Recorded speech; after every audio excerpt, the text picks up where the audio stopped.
আজকে আমি একটু রাস্তায় বেরিয়েছিলাম কিছু দরকারি কাজ মেটানোর জন্য। বাট সেই কাজগুলো পুরো কমপ্লিট না করে আমাকে মাঝ রাস্তা থেকে ফিরে আসতে হয় বাড়িতে। লাস্ট ভিডিওতে আমি তোমাদের জানিয়েছিলাম যে আমার ব্রাউনির হঠাৎই শরীর খুব খারাপ হয়ে গিয়েছে। ওষুধেও ঠিক না হওয়ায় ওকে স্লাইন দিতে হচ্ছিল।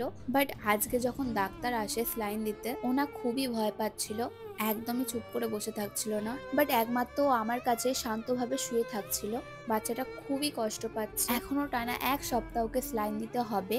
তার সাথে সাথে নানা রকমের মেডিসিন তো চলছেই। শুধু এটাই নয়, ব্রাউনের এখনো ১ বছরও হয়নি। মানে কয়েক মাসের বাচ্চা বলতে পারো ও এখনো। আর এইটুখানি বয়সেই ওকে দিনে ২ টো করে স্যালাইনের বোতল টানতে হচ্ছে। সত্যি কথা বলতে আমাদের সকলেরই মুড মেজাজ খুবই খারাপ হয়ে রয়েছে। আমার লাস্ট মিনি ব্লগে ব্রাউনের শরীর খারাপের কথা যখন তোমাদের জানিয়েছিলাম, তোমাদের মধ্যেই একজন কমেন্ট করেছিল যে দিদি জানো তোমার উপরে না কেউ না কিছু করেছে, ওই জন্যই তোমার কুকুরটা শরীর খারাপ করছে। আর এই কমেন্টটা দেখার পর আমার মাথা তো আরো খারাপ হয়ে যায়। আমিও শুনেছিলাম কুকুররা নেগেটিভ এনার্জি তাদের দিকে টেনে নেয়। আর আমি কখনোই চাইবো না আমার জন্য আমার ব্রাউনির কিছু হোক, কারণ ওকে আমি আমার নিজের বাচ্চার মতন করে মানুষ করেছি। তো সেই জন্যই আমি ডিসাইড করি যে ওর নজরটা একটু কাটাবো। আর আমি ২ টো শুকনো লঙ্কা নিয়ে নিই আর সেটা ওর গায়ে ভালো করে বুলিয়ে আগুনে পুড়িয়ে দিই। আর এই কাজটা করার পর আমরা বুঝতে পারি ওর নজর তো লেগেছিল।